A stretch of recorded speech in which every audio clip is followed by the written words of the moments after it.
Josh Allen looking deep, going deep.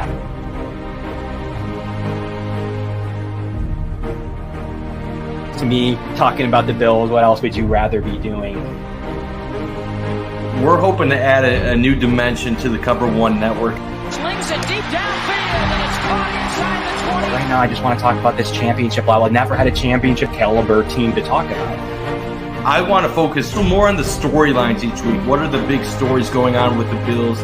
What are thoughts, commentary? How do these things impact Buffalo? Deep drop.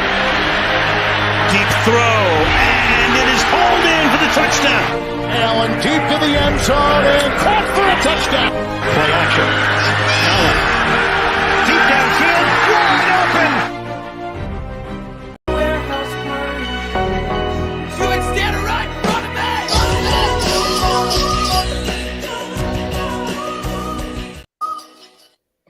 Welcome into another edition of the Going Deep podcast. As always, I'm your host here with Ajay Zabalski today, recently graduated and current fill-in and co-host. Ajay, how are you doing today?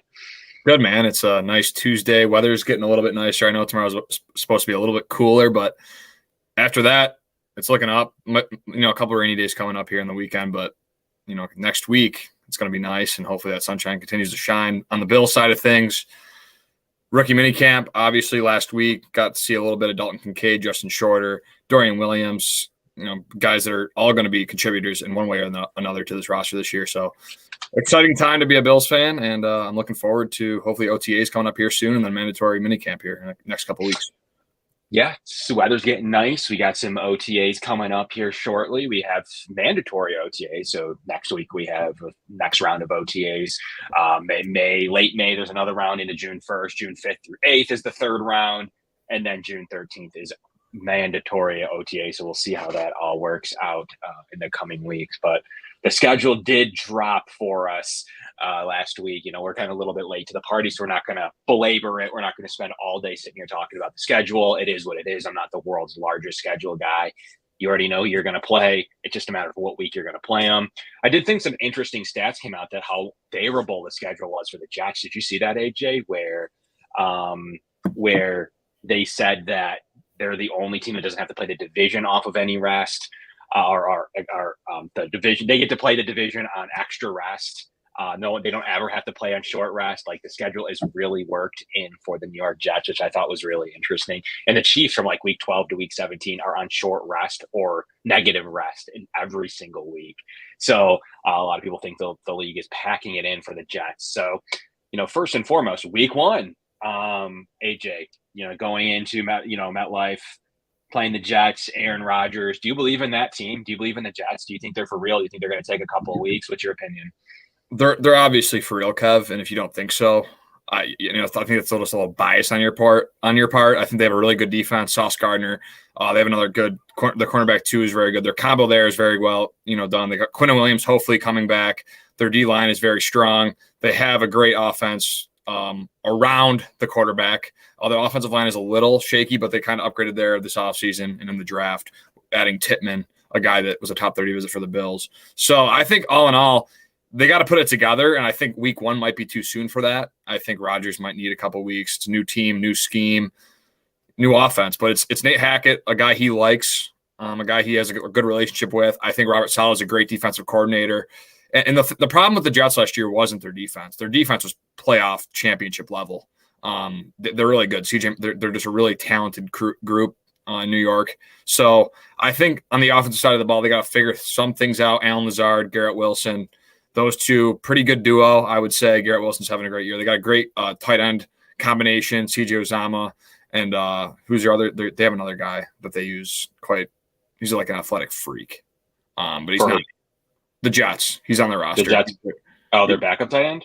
Yeah. Well, either way. Tyler. I mean, they signed Tyler Conklin. If that's okay. Yeah, Conklin and Uzomah are like their two guys on the tight end room. So yeah, I think they're for real. I just think it might be too soon for week one for them to kind of figure it out. But the Bills also, on the flip side, have a lot of question marks in terms of what do they have past Davis and Diggs.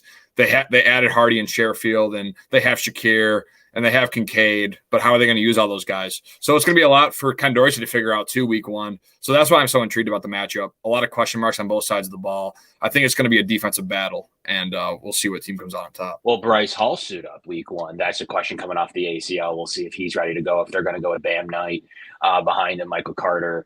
They actually drafted in the 5th round of Banakanda, a guy I liked later on in the draft. He was a guy that was sticking out to me at one point when we were on our live for day 3 coverage. I have some question marks on their offensive line. I want to see what the tackles can do with Dwayne Brown and Max Mitchell. It's not the world's best tackle combination. Max Mitchell struggled mightily last year in his rookie season. Billy Turner's not very good either. Will Mekhi Beck didn't come back. He's been hurt throughout his career. So they have some interesting questions on their offensive line. What's Tippmann going to be as a rookie? Connor McGovern was signed to Connor McGovern was signed to a pretty minimum deal. I like Elijah Bear Tucker. Lakin Tomlinson's always been kind of a journeyman guard to me. So it's not the world's greatest offensive line. If they have a weakness, it's there to me, especially based on what Convecton and Tippmann do. Those are the two things that kind of stick out to me as if you're looking for silver linings to where the Jets' downfall might be. I don't overly like that offensive line unit. It could be a downfall for them. They got traded in front of. They were really after the tackle, Roger Jones. They were not able to select him, so they went and doubled down at the defensive end position here with Will McDonald, Jermaine Johnson last year. So they kind of stack up on the defensive end, but they could have really utilized that pick at the offensive tackle position. Lucky for the Bills there in that situation. But I just think the statistics there are pretty crazy. They have 12 total days of rest over their opponents. The Bills are neutral at 0. So that's 12 extra days that they get of rest before playing their opponents, which is kind of an interesting schedule with not having a single rest disadvantage in any of their games against any of the division opponents. They get to play the Bills week 11 after Buffalo plays on Monday night. They get a day less rest in that situation.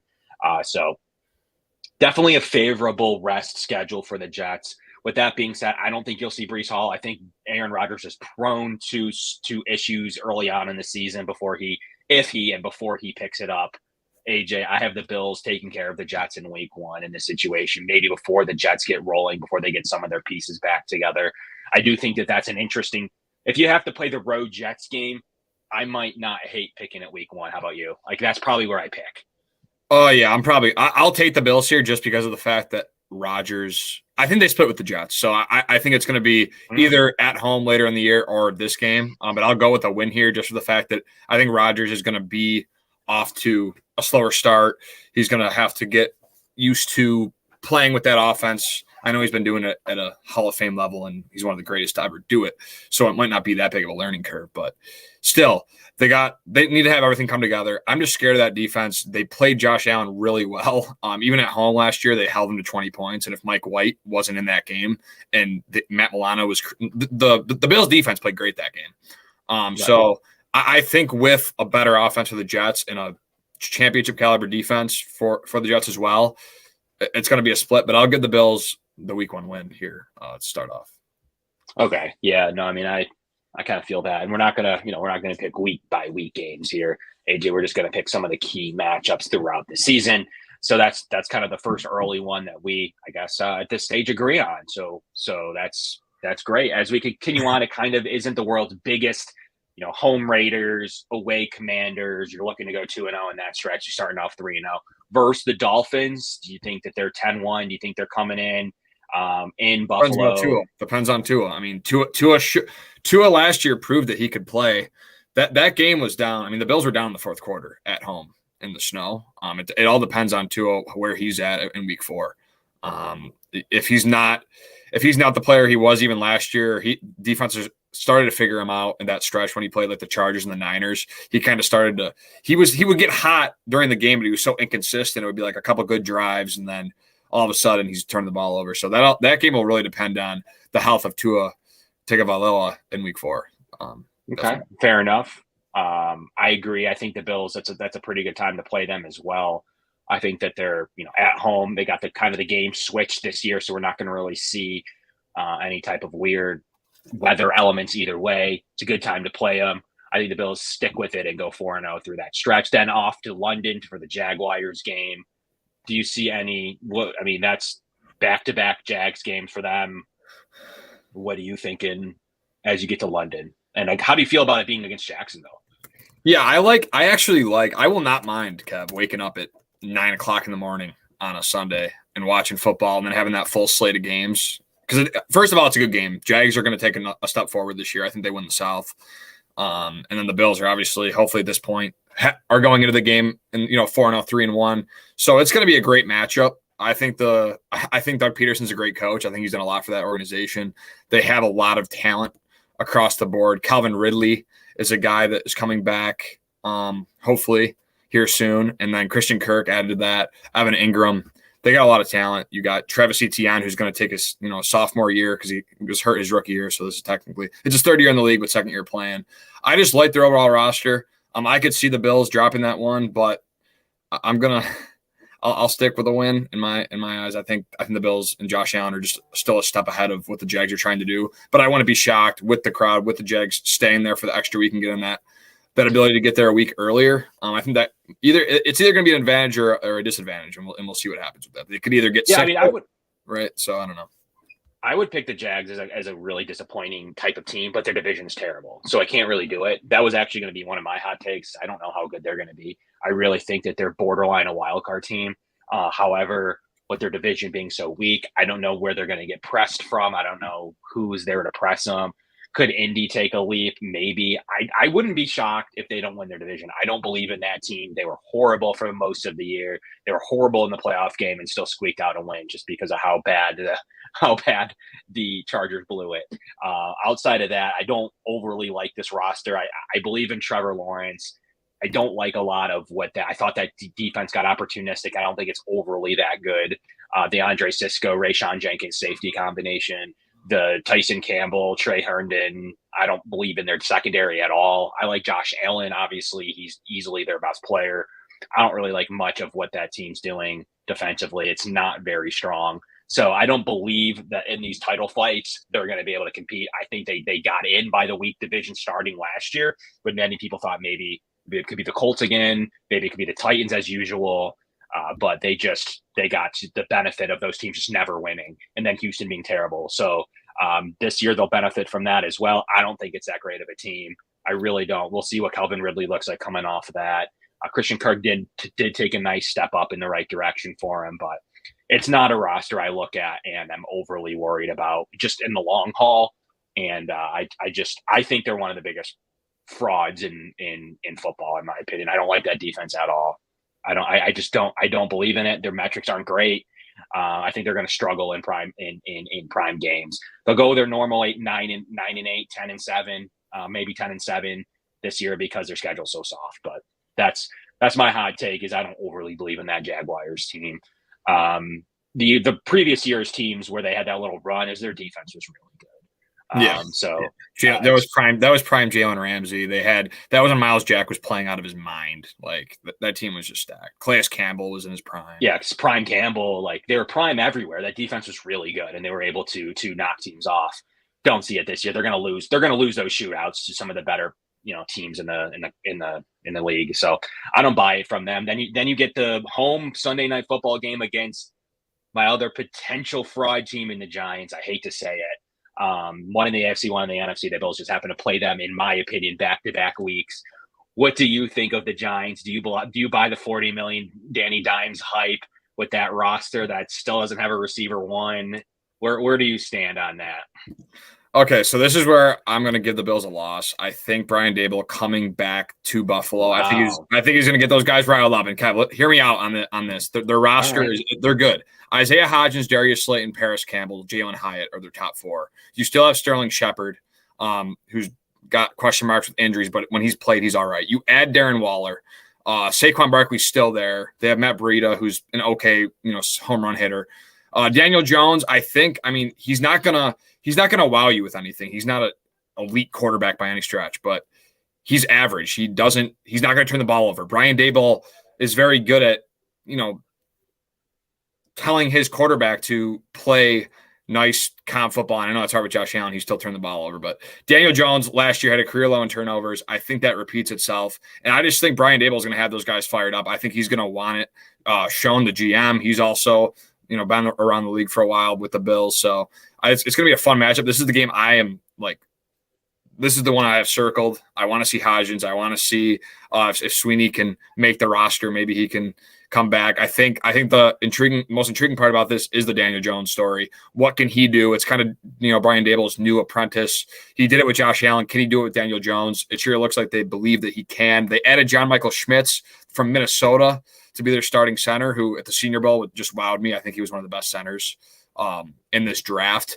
And then their defense, Dexter Lawrence, obviously they just extended. Thibodeau's a great player, even though he's a little dirty, but he's still a very talented guy. McKinney, Deontay Banks, who they drafted in the first round, who was a Bills top 30 visit, and Adoree Jackson. I just think their roster is solid throughout. I think they're going to have a lot of the tough part is their division, Kev. I don't know if they're going to make the playoffs. I don't know. I mean, I'm assuming they're going to get that one of those last wild card teams just because of how weak the rest of the NFC is.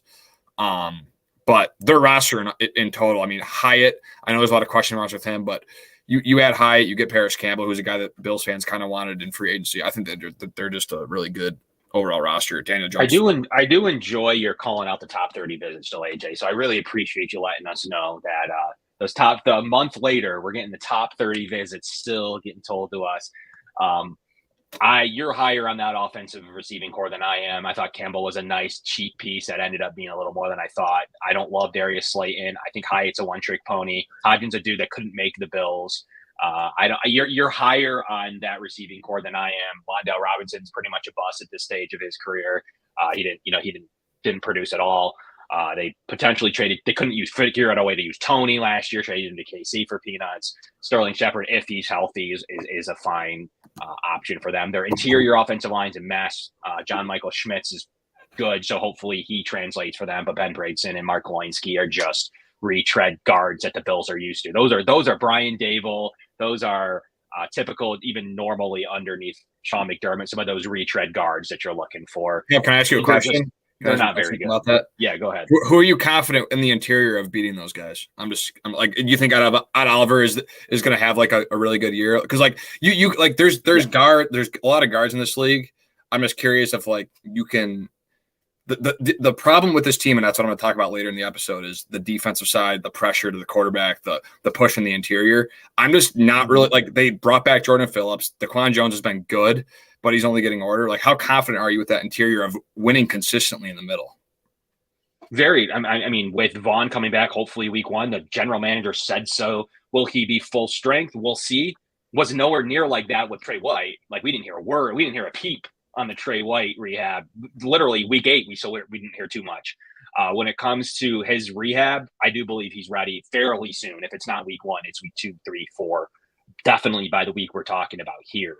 I think 4 is the absolute max that Von Miller sits out. The Poona Ford edition, being able to get pushed. The Daquan Jones, who is really good, with Ed Oliver, who I do believe is going to take a 5th-year leap. They always do. It always happens. I think he's going to take that next level leap that you saw out of like a Tremaine Edmonds that you've seen in the past. Shaq Lawson finally put it together around his 5th year.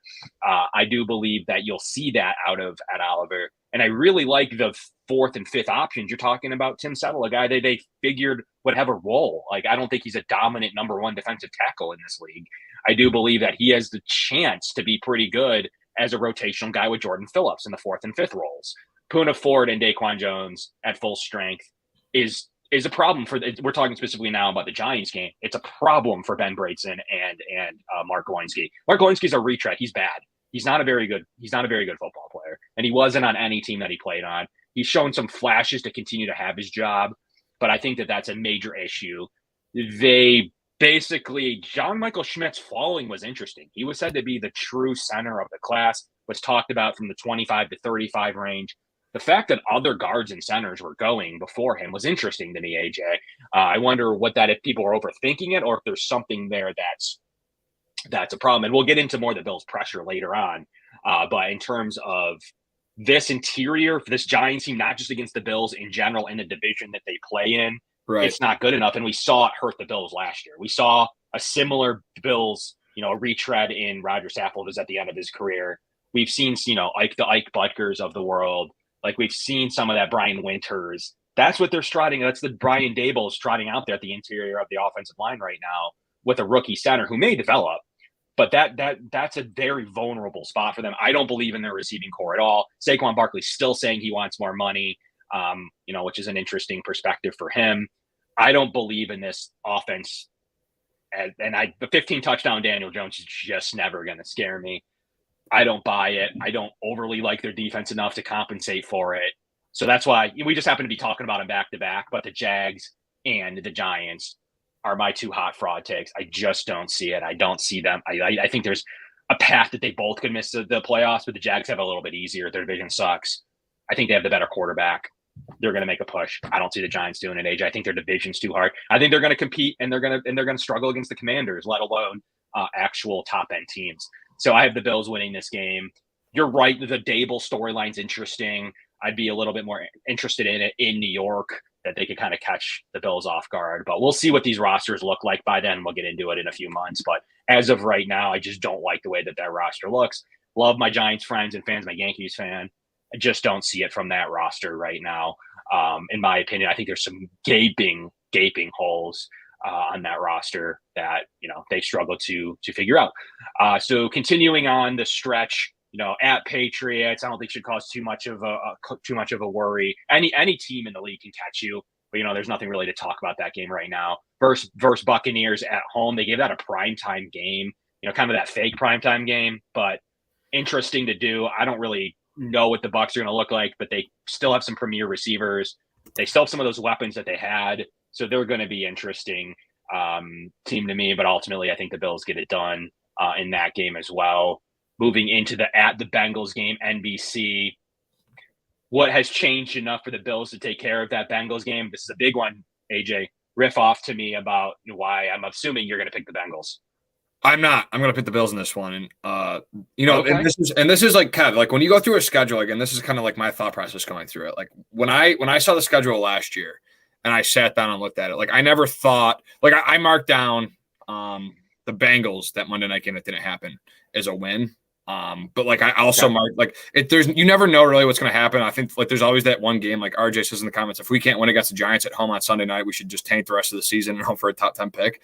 Like there's those games every year. Like you can be as great as you are, and you can be the best team in the league, and you can be. But the Chiefs lost to the Colts last year. Like it happens. I just think that's why predicting schedule I'll always throw in like, well, hey, like Dable, it's going to be emotional, Giants. So that's why like I want. Yeah, sure. But no, this one I got the Bills winning. I think going back to Cincy, I think Sean McDermott has a point to prove after the defensive performance last time against them, and obviously the Bills offense has a lot more to prove with how they performed. So I think on both sides of the ball, I think it's going to be very emotional. Obviously with the whole DeMar Hamlin thing going back there. So I think with all that, I can't see the Bills walking out of that stadium with a loss, and I think it's a huge game. I think it'll get them back on their feet. They have a big stretch coming up after this. It's probably the biggest stretch of the season in my eyes. It's really going to make or break them. So I'm going to give them a win, and it's going to be a great start to that little stretch run that we're going to talk about here. Yeah, and this really starts the stretch. Like you got to take care of the Giants at home. Like you got to do it. You got to take care of the Giants, Patriots, Bucks stretch. You got to take care of it because this stretch is pretty tough. I mean, you're going at Bengals. You get a little bit of, I guess, or whatever you want to call the Broncos game, another, Monday night or ESPN game at home against Russell Wilson. Hopefully that team's not as good as they've been and still struggling going forward with Russell Wilson. Then you get the Jets, Eagles, Chiefs, Cowboys, Chargers, Patriots, I guess, is a little bit of a break if you want to call it that at home. They competed well, last year at the end of the season, and then at Dolphins. So a little bit like Broncos, Patriots you got to take care of, but that stretch is pretty tough. And as you can tell, I personally picked the Bills to get it started early, starting off pretty well before that Bengals game. I do think that games means a lot. I think their defense has changed a lot. I think they lost a couple of key pieces that made that defense tick and what made them be able to do what they wanted to do. Now they're rolling Dax Hill and Nick Scott. That's a lot different than Jesse Bates.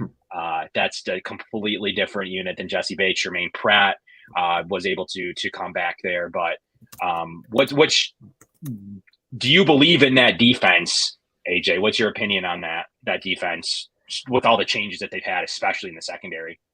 I mean, they still have – it's going to be – I mean, Kev, you're going to learn. I mean, Spencer Brown at this point, who knows what's going on? But I mean, Hendrickson and Hubbard are still on that team. They're both very good players. Their interior is still good. DJ Reader and BJ Hill, both very their D line is solid. They got Pratt back, which I didn't think would happen. Logan Wilson is an okay player. Obviously, that secondary. The secondary is the thing that scares me. So I think it's really going to come down to how the Bills protect Josh Allen. Do they have a game plan where Dorsey gets the ball out quick? I think that's what they need to go to. This is going to be like a huge. I think Dalton Kincaid kind of, or whoever they're using at this point underneath to get open and get yards after the catch. I think that's going to be a huge game for them. And Josh Allen in general, I think he has a lot to prove. The Bengals, Joe Mixon, and the same thing with the Giants with Saquon Barkley. And why I'm worried about the interior is the Bills seem to add, Vernon Butler over the years, Quentin Jefferson, and these guys, they're all talked about when they come in is oh, they're going to be really good, and then they're gone in a couple of years. So that's where the struggle comes with me is with the interior. Is I'm worried not only about the pass rush but also the run defense. Whoever the running back is, if it's not Mixon, whomever it is, it's concerning to me. But I think the Bills are going to have enough firepower on offense this year. And hopefully with Von coming back, it's going to make everyone around, the D-line better. So that's the biggest worry for me in terms of their defense for the Bengals is their secondary. But I think with the Bills and all the talent they've added on the offense side of the ball, I think it's going to be a slugfest. I don't think it's going to be hopefully not a 27-10. Hopefully the Bills can keep up and hopefully surpass the Bengals in points. Yeah, I think this game is going to mean a little bit to them with all the trash they talked. I think this game, just of all the games, could they get God against the Giants? Sure, it's possible. I just don't think you're going to get that in this game, primetime Sunday Night Football against the Bengals. I just don't see that game getting away from them. I really think that I do believe that they lost enough to me that did bring him back to neutral to the Bills. We'll see. Miles Murphy makes a big difference for them adding the defensive end. So the Bills are coming in healthy. They were very healthy last year in the Bengals. They've lost some of their defensive pieces. We'll see what that all adds up. They lost their tight end, another safety valve than me. I thought Hurst was grossly underrated. And now they have to worry about paying Joe Burrow. And the way that works is they can't afford it. You have to put all of his guaranteed money in escrow, even regardless of when it's owed. And it's really causing the Bengals problems right now. I don't know what's going to happen, how they're going to get the receiving core signed, how that's going to do a trickle effect as the season goes on, but we'll have to monitor that one closely. So I think the Bills will come in hot, ready, not as emotionally drained as they were last year. That game's going to be very interesting. And I think it's going to mean at that stage a lot to the Bills going forward. Got the Broncos the following week. They need to take care of business heading into the Jets. 4:15 or 4:25 at home against Aaron Rodgers. I think Aaron Rodgers will have it going on at that point. I think they'll be able to nab the Bills, like you said, in a split situation. So I do have the Jets potentially taking that one away. We talked about the matchups already a little bit, but I have that one going the Jets' way. A split's probably reasonable in this scenario. If one of them goes 2-0, that team probably looking pretty good for the division. If someone goes 2-0 against each other in that matchup, there's probably a clear favorite going forward. But I got 1-1. I know you mentioned you did too. The Eagles at Philly. What do you think of that game? That's the one going into the Chiefs at on the road too. So at least the Bills have the bye in between, but which is very, very helpful. What do you think about the Eagles game? Are they for real for year two, or is Hurts going to take a step back?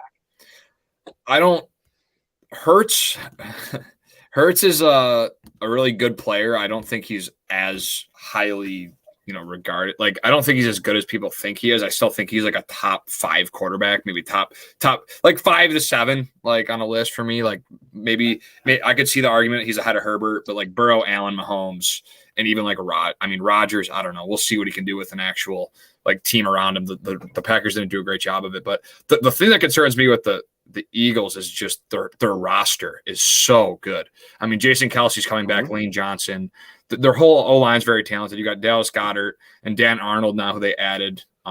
Is a good 1-2 combo. You have A.J. Brown, Devontae Smith. DeAndre Swift gets traded there. I think that's an upgrade to Miles Sanders in my eyes. I think Miles Sanders is a good player, but I think DeAndre Swift can take it to that next level. Their D-line, they got Fletcher Cox, Jordan Davis, who they drafted, Brandon Graham, Josh Sweat.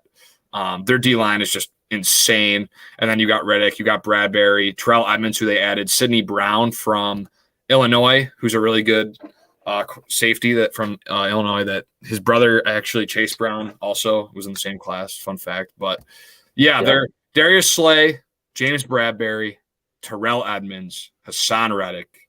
I mean, they're talented, Kev. I think this might be the most talented roster in the NFL. When you look across the board, they have every position is just very, very talented. Where's their shortcoming? Where do you think their downfall is? DeAndre. Their shortcoming is going to be Jalen Hurts. Can he be a successful passer? I know he's been good, but is he able to match teams? And he did it in the Super Bowl against the Chiefs. But I'm still concerned with, will he be able to keep up with the gunslingers? Just because I think he's more of a runner and passer. But he's proven last year that he can do it. So, but that's like the biggest thing for me is Hurts going to be able to get it done in the air when he needs to? And if he couple options for me to round it out. Their offensive line did take a ding. They lost a couple of players. They lost Ciamalo. They lost Dillard. The offensive line one of their biggest strengths did take a bite out of it. I think it's still going to be good, but it's going to take a mini bite out. They lost a couple of players. They're rolling Cam Jurgens. Now Jordan Mailata. Like it's now from really, really good to just good. So I'm interested to see how that plays out. And then they're struggling with the same kind of Bills problem. They don't have a third option. Like who's their third receiving option? Right Watkins, Zacchaeus. I mean, those are the guys. Dallas Goedert's probably their third option if you want to look at it that way. But receiving wise, they don't have that third guy. Yeah, they don't have a true slot receiver. Yeah, that's true. Right. So the Bills are struggling with the same issue. I think I think the Eagles have a better defensive line than the Bills, but their rosters are very similar in lack of. I think the Bills took as much of a step as they could at the interior. Look, we talked about the interior of the Giants for a little while. The Bills did whatever they could to bring in 10 solid interior linemen to find 3. Like McGovern, you're going to get Osiris Torrence. Now Bates. I mean, look, they replaced both guard spots, and Bates is now a key reserve, which is great, which is where you want him in a spot start situation. So I do believe the Bills, and then a healthy Spencer Brown, the Bills' offensive line, they did spend time and energy to develop that because of teams like the Eagles and the Chiefs. I think this Eagles roster is really good as well, as long as they stay healthy. Running backs, interestingly, DeAndre Swift's always had his health issues and always had his issues. There's definitely some question marks on that offense now, in my opinion. Obviously, they have 2 good receivers, but we have to see if Hurts can continue, see that running game looks like, make sure that offensive line's just as good, and see if they have those extra options. The same things we talk about with the Bills, I think holds true in a lot of cases. But you're right. They just have the differences. They have that defensive line. That's a lot. It's in great. I mean, Jalen Carter, Nolan Smith, they took, and we'll see how they utilize him. So they just continue to engage into their defensive line. But there were some issues. Slot receiver, I think they could have gone offensive line again. And I think they could have done a little bit more with the running game. So we'll see how that all entertains. With that being said, until I see that they don't take that step, I'm going to think they're just as good. I do think on the road against the Bills, and the Bills are in the midst of a tough stretch, they'll probably take that game away from Buffalo on the road, especially in that raucous environment at 4:15 on the 26th of November, going into the bye week. So they'll rest and rehab going into the Chiefs. They'll seem to get the Chiefs on the road a lot, as we've always talked about. Off of a bye, they do really well in the regular season against Kansas City. They always kind of have, minus maybe one COVID year. What do you think about that game with the extra week of rest against the Chiefs? I don't care what happens, Kev. I'm like this Chiefs matchup is just What does it matter? What is it like? They're gonna see each other most likely or sometime in January, and that's what I really care about. Obviously, it's a fun matchup. It's gonna be a good game. It's gonna be back and forth.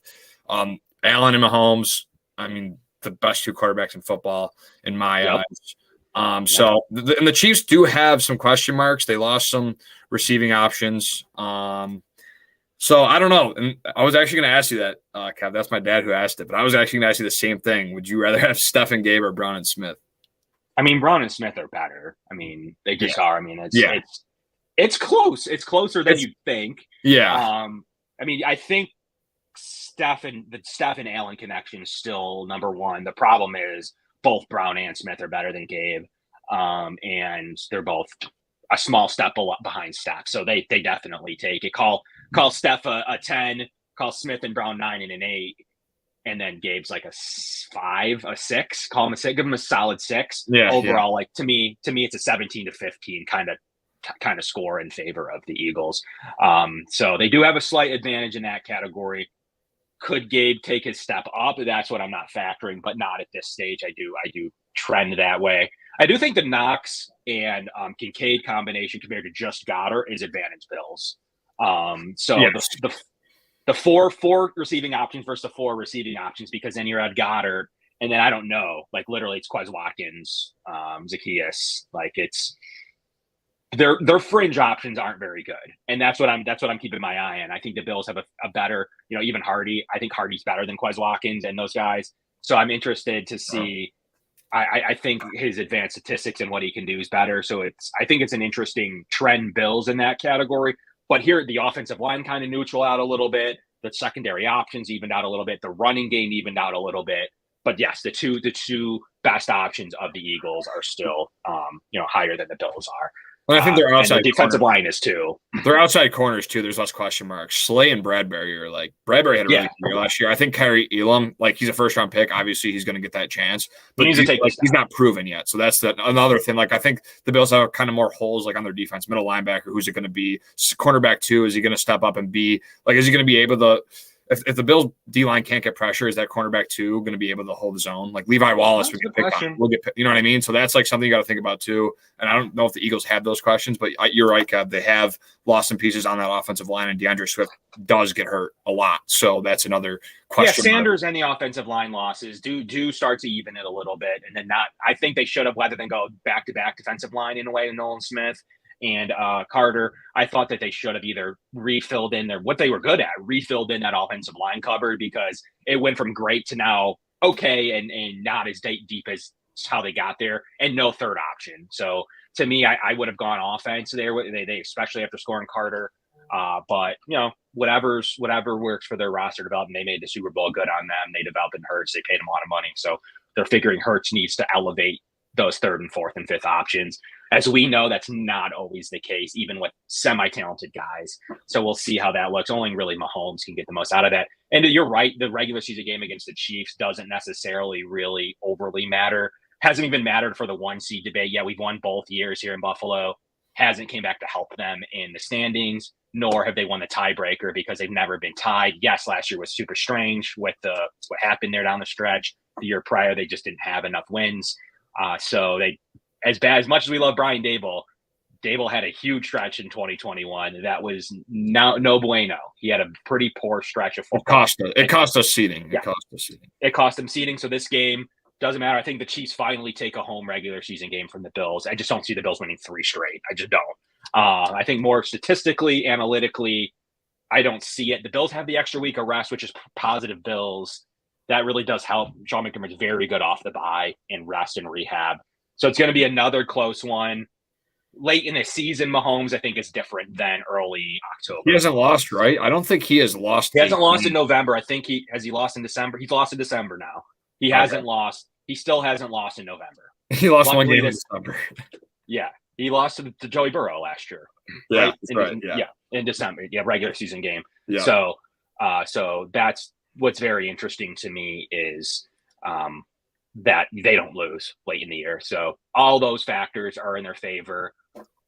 Good quarterback off of a bye, though. That'd be that time that Mahomes might log another loss. But to me, I do have the Chiefs winning in this one, as the Bills will rack up a couple losses in a row here, which will get fans on their edge, right? AJ will get fans on the edge. This is a tough stretch. That's why you don't drop games like the Giants game that we talked about earlier. Because you're going to have this Jets, Eagles, Chiefs, Cowboys, Chargers stretch. You can't afford to drop games early on the season against the Giants and the Commanders and others earlier on, Raiders earlier on this year. You don't have the luxury. You need to come ready against Dable. I think the Bills roster is better than the Giants. They need to take care of them. So that's why something like this Chiefs game, might not be that big of a deal. Then you got the Cowboys coming into the cold at home, where they don't play particularly well. I got the Bills taking care of Dak Prescott and the Cowboys that week. What do you think? Yeah, I'm with you, Kev. This is where the schedule for me, going to Bills games the last 2 years, now my 3rd year, having season tickets. This is going to be the weirdest probably stretch. Even if I was at home on my couch, it'd be weird. So going to the games and seeing like going to 4:25 games this late in the year is going to be interesting because I just never experienced that. It's always been 1 o'clock, and I think most fans can agree with that. This 4:25 stretch is really, really wacky. It's gonna be an adjustment for the Bills when they're not going to think of it now, but once they get to that point, it's going to be weird. I think the Cowboys aren't like good in the big moment. They're just not a good team in the big moment. I think it's going to be a big game. It's going to be on national TV, and I had the Bills winning this one. Yeah, I do too. That's one I feel pretty confident. I feel pretty confident in them going 3-1 against a pretty good NFC East division. So 3-1 that I have them rounding out that division. As you continue on the schedule, the Chargers game, another premier matchup. We'll finish up on this one. Then the Patriots Dolphins is how it ends. I think they take care of the Patriots at home again. So the Chargers game.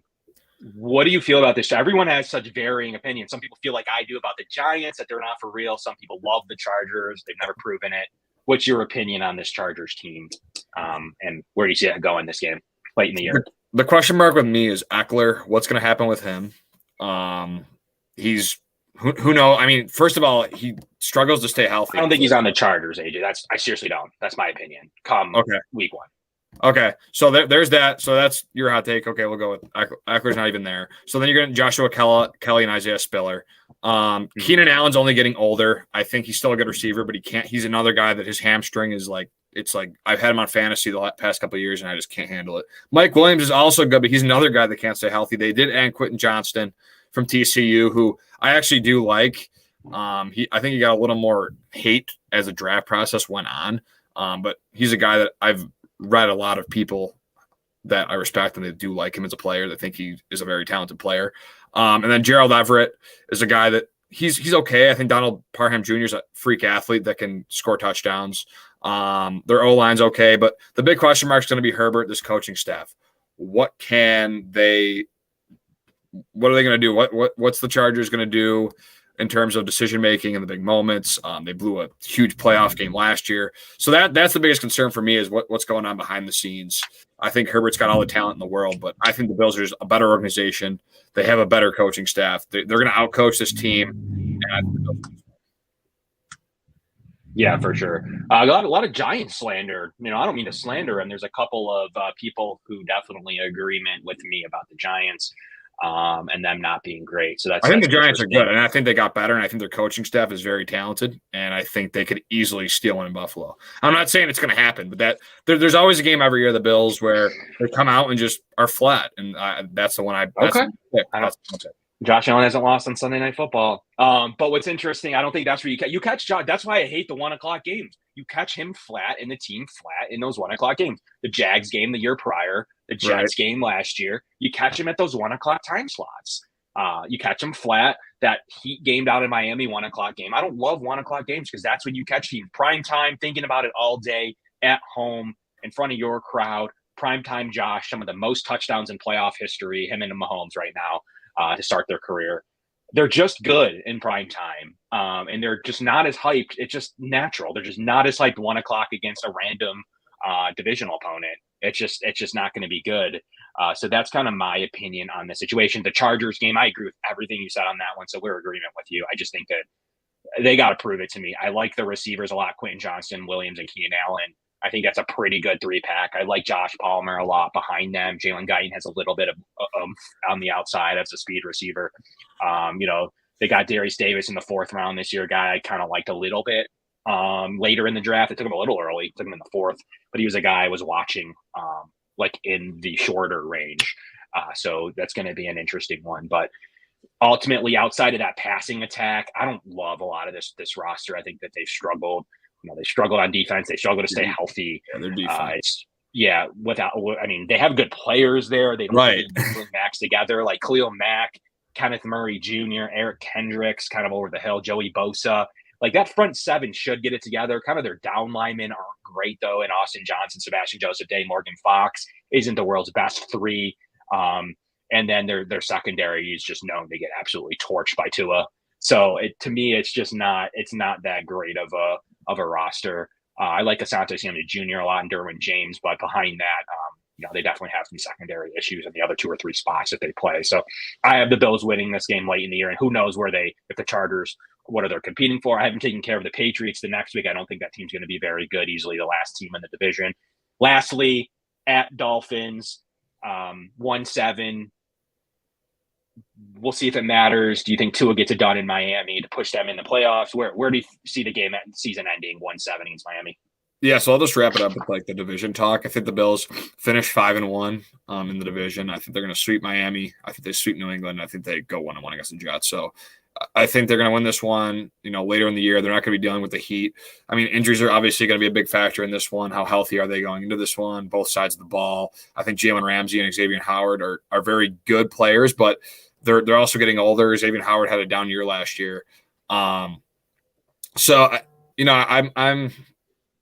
pretty confident the Bills win 5, drop 1, and they sweep the Dolphins. The Dolphins are very talented. I mean, I'm not going to lie, they're scary. Tyreek Hill and Jalen Waddle, you want to go back to that discussion earlier with like AJ Brown and Devontae Smith.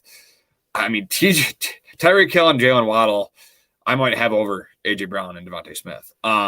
But that's for another day. I think they're a really good team. They got Javon Holland's coming into his own as a player. They got good guys all around the roster. So I'm excited to see it, but I think the Bills get it done. Okay. So you have them 5-1. You have them 3-1 in the NFC East, right? Is that right as well? Yep. 3-1 in the NFC East. Yep.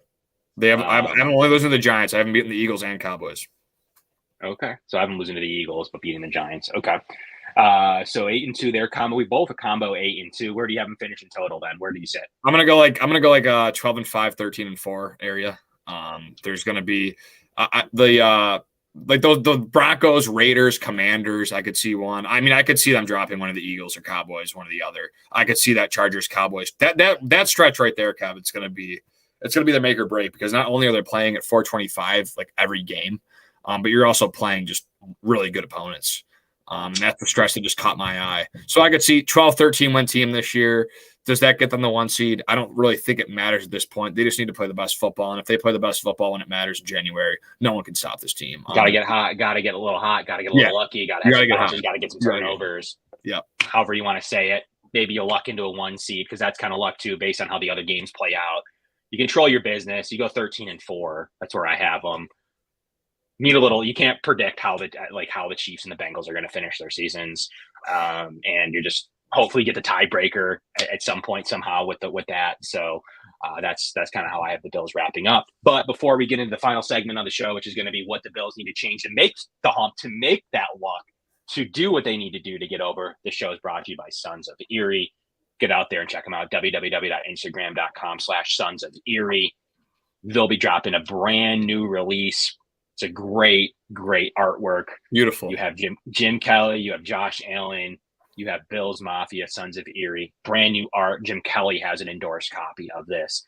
It's a really cool small batch design. So check it out. It's pretty cool for any man cave. I hope to have one here soon.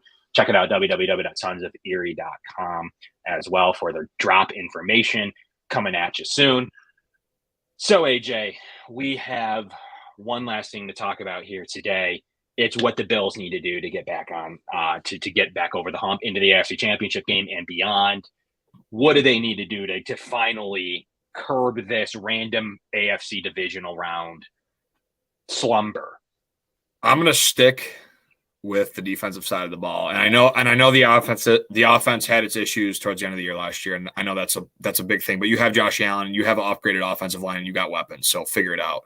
The defensive side of the ball, it's about getting pressure on these elite quarterbacks. They have yet to do it, and when they have done it, it's been in the regular season. Look what Von Miller did last year against the Chiefs in the regular season. He was a huge factor in that game, got the sack on third down to get the ball back, and had started the turnover, caused a turnover for Torrence Johnson to make another big play in a big-time game. I just think that's the big factor. AJ Epinesa, Boogie Basham. What's Poona Ford going to do? Is he going to be the guy next to Daquan Jones, or is he going to be that, a rotational player that kind of dies out like Tim Sadler or Quentin Jefferson? You don't know. The D-line is the biggest question mark for me still, even with Von Miller. I just still don't know. Jordan Phillips, how much does he have left in the tank? Can he stay healthy? Ed Oliver, he's done it in flashes, but he's never done it consistently. Daquan Jones, he's been good, but he's not going to be like the splash play. That's what he's not going to do. He's going to be consistent. They need a guy that can get to the quarterback in big moments, in big downs, third down. And that's why I'm so keen on getting pass rusher at some point, and Brandon Beans mentioned it several times in his press conferences the last couple of weeks, that they want to, and they're looking to add. You don't think it's Shane Ray? You don't think it's Shane Ray? I mean, he hasn't played in. Sure, why not? I mean, Von Miller probably recruited him because they played together, so that's 100% he did. Like, yeah, he said, like, sign and let him get him into camp. Let's see if he can play on it. He's a practice squad guy that they're going to keep on the practice squad and see what they got. That's absolutely what Shane Ray is, to see if he even has that juice still. Right. It's going to be a Bond project. You know, late in his 20s. He's not incredibly old. He's a guy that might be able to get it done. But AJ, look at the Melvin Ingram talk today, Justin Houston talk. Like, they're getting signed. They're getting signed soon. And then obviously, you know, I've heard, and I have it on good record, the Bills have reached out to Yannick Ngakoue.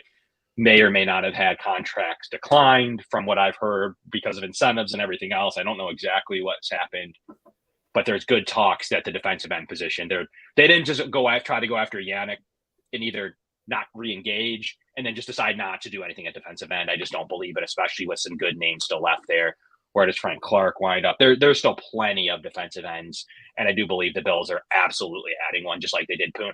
The numbers for Puna and the timing worked out for him, but I do believe you'll see that timing play out maybe in June for that mandatory minicamp, camp, maybe not until late July, early August during the actual Bills training camp in Rochester. So I think that's my opinion. Now, what I think the Bills need to do to take the hump, I think the offense needs to be more creative. Look, in the season finale last year against the snowy game against the Bengals, you were expecting one of the best offenses with some of the best weapons to move the ball. You're expecting that. You're not going to shut them down. You're certainly not going to play 10-10 football in these two offenses. So I do believe you're expecting them to score 21 to 28 points, and they did. A lot of people say, well, they stepped off the gas. I don't know that I necessarily believe that. I don't really. Maybe like the last fourth, like one of the last drives, it didn't matter, sure. But for the most part, they played a 21 to 27 point football game on defense. I would like to see them make a few more plays. That kind of strange play on 3rd and short where they're playing off, that's due to the snow. They're trying to make sure there's no big plays. They're looking at Joe Burrow as somebody that they hope will force something, or that they can get, disguise their coverage. It didn't work, clearly, and then Leslie Frazier had to answer for it. However, that there is some method behind the madness there. But defensively, the whole game was like there was a couple of blown coverages. There was the one that they bid on, that Jordan Poyer bid on, that they tried to get him to throw in the middle of the field for an interception. He happened to just burn them early on in the first quarter. They deferred. I wouldn't have deferred in that game. So there's a couple of different decisions that I would have made differently. Defensively wasn't great. They were without Von Miller. They were without Daquan Jones. They were without Micah Hyde. They were with a banged-up Jordan Poyer. At some point, there's just, beside their linebacking core, which is all pro, there just wasn't enough players at a playoff caliber. Beside like Greg Rousseau and rehabbing and Trey White, there just wasn't enough players defensively against a primetime. And once Daquan Jones was inactive, you're playing with a hurt Jordan Phillips. There just wasn't anything there, AJ. It just wasn't that. By the end of the year, it wasn't that good of a unit. It just personnel-wise, it really wasn't. And I think that's corrected this year. I'm very interested to see Dorian Williams, what he can do, and if he wins the middle linebacker job. I am interested in that. He's comps, his physicality, his wingspan, his read and react. A lot of those things show that he can play middle linebacker in this league. And I'm interested to see if Bean downplayed that, and if he'll line up day one starting middle linebacker, because he has the height, weight, speed of Roquan Smith, of everybody else that plays middle linebacker besides Tremaine Edmonds. So he's just the same height. That's just a common misconception. We were so focused on height this offseason between the slot receiver and middle linebacker, we've kind of lost positional archetypes of the new NFL. So we went opposite, Kev, too. Like we went with like a 6'5" slot option. Yeah. And then we're probably going to roll with like a 6'1" linebacker. So like we went the opposite of what like a slot receiver is a smaller guy. So don't you find what being said? I don't know. He doesn't usually do this either, just like he did with Vaughn. He doesn't usually say like, we wanted to get different there at that position. We wanted guys who could match up better with running backs. That was like a little bit interesting to me. He said a little more. He didn't need to say that. Right. He didn't need to say that. He could have just been like, yeah, great player. We hope to refill him with Dodson or whatever coach speak you wanted to have.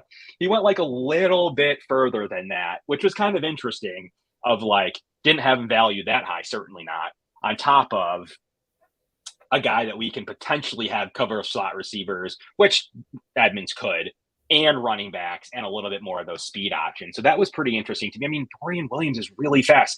I think he might have always been the plan, AJ. Like, that's my opinion. I think the Bills knew they were going weapon. They clearly, like Brandon Beane will admit it. Probably offensive line, which they did do. I think they felt probably pretty good about the second round offensive line, and proved to be true. They said that was a dream 1-2 scenario, which I'm going to buy that. I'm going to buy, not sell that comment. I do believe that that's true. That getting Torrence or John Michael Schmitz or anyone where there, I think that that's a good day. And then they knew in the third round that was their preferred guy. I don't think it was Overshown. I don't know how much they really liked Simpson.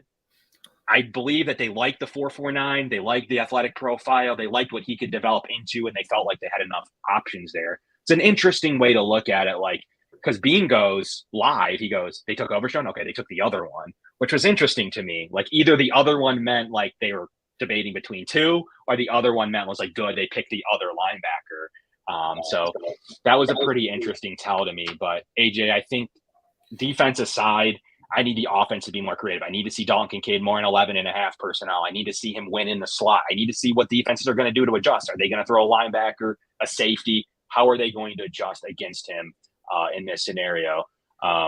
So that's key to me. What's Khalil Shakir going to do? They gave him a vote of confidence by not drafting a true receiver slot. So there's going to be some packages that have Khalil Shakir in there.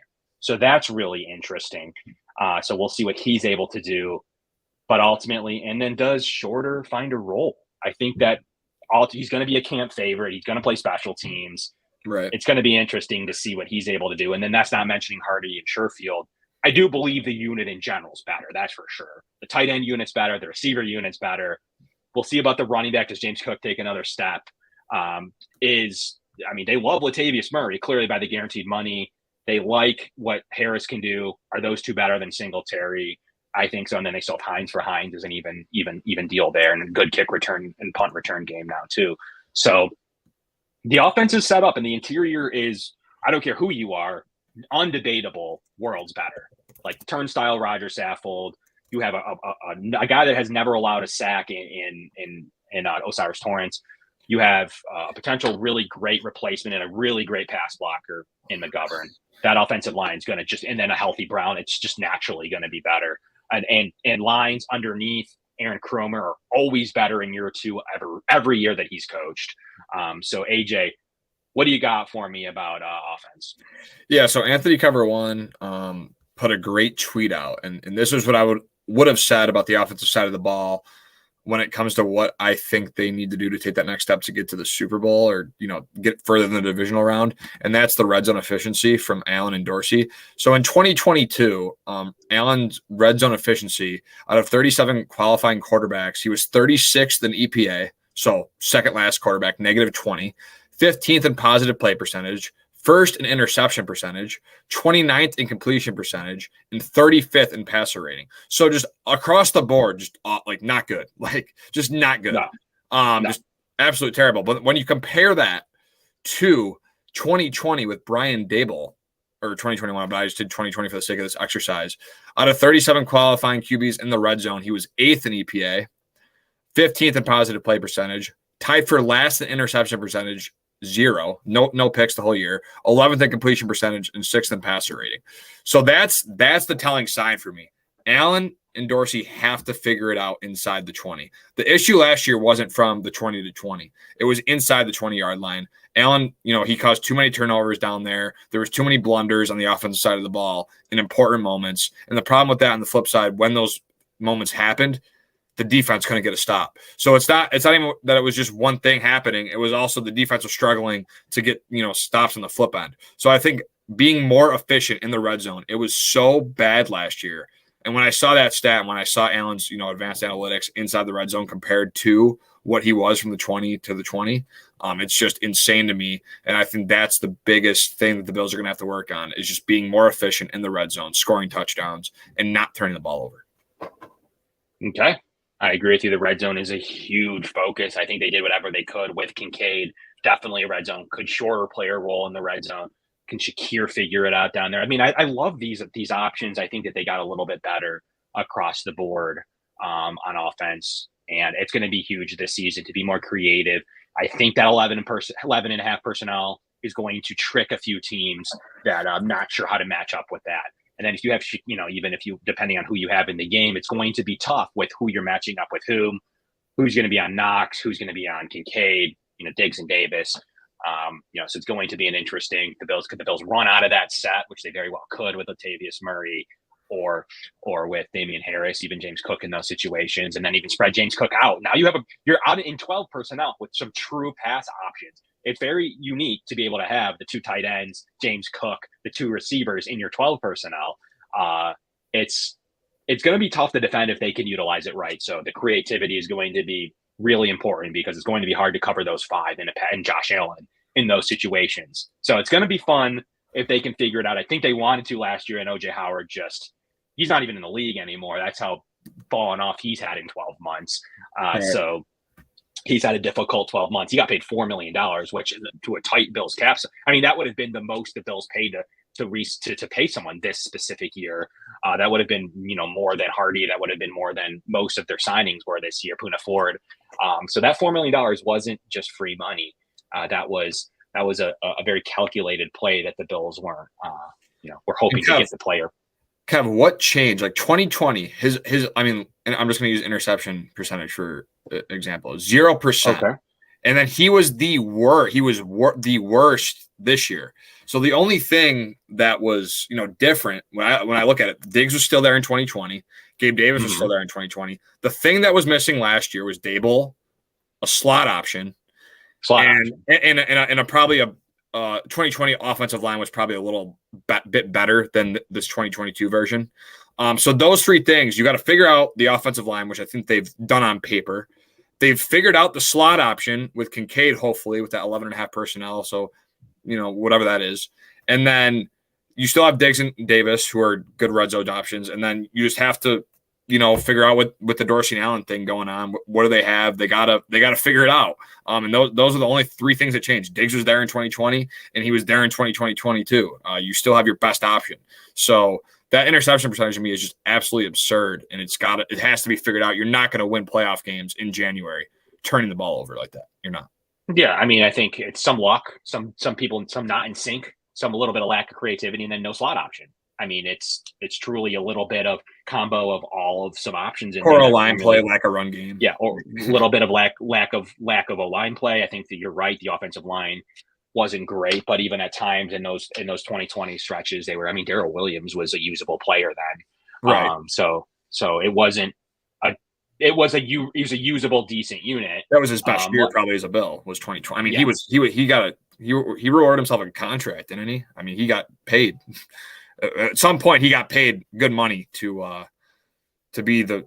It didn't work out because he got old and he kind of lost his legs there for a second. But he was supposed to be. He was going to be like a 2 or 3 year tackle, but it just didn't work out that way. Yeah, Darrell Williams, got paid.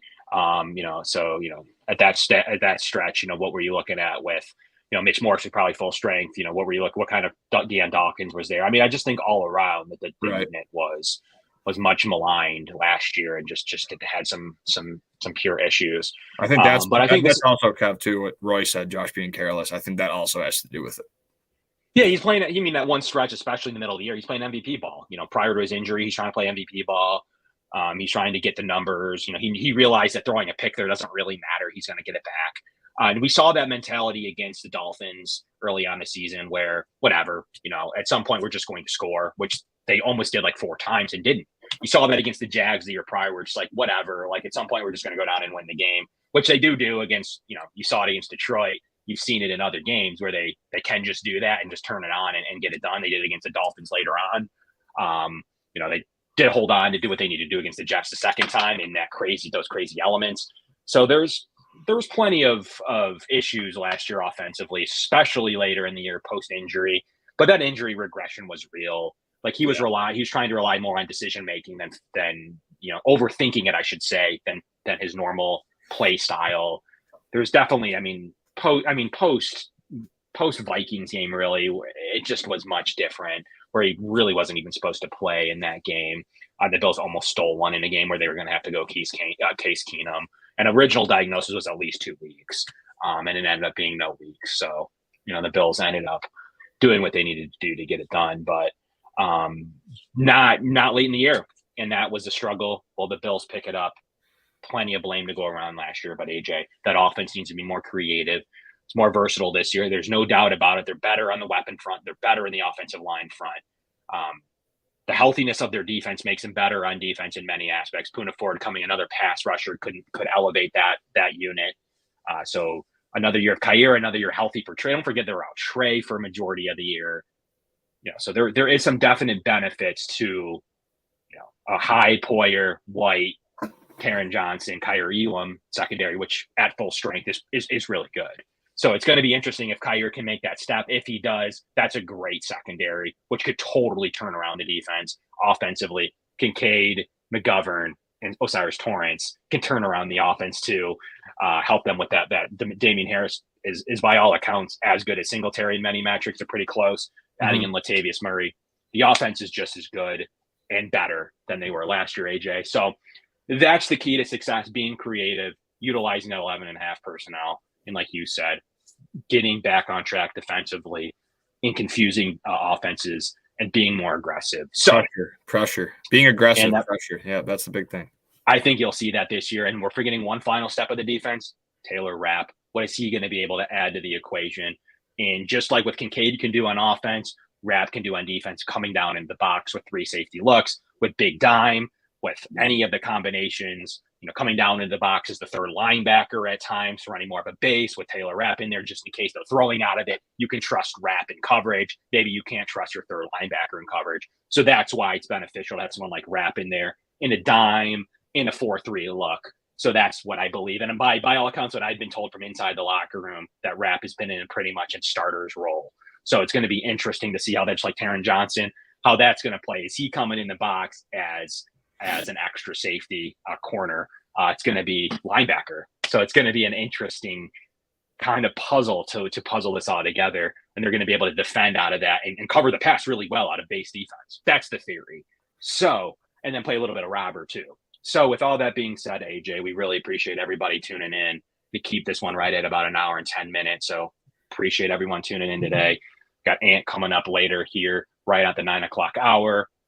We have the whole crew coming back next week. We're going to talk a little bit more, probably break down more mini camps, more OTAs, talk more specific individual play next week, and a couple other topics that we have unfold. As always, the show is brought to you by Sons of Erie.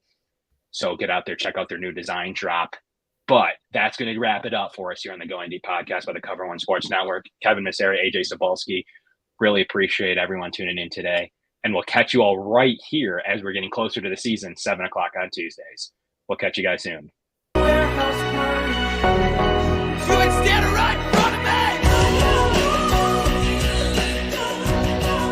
Josh Allen looking deep, going deep.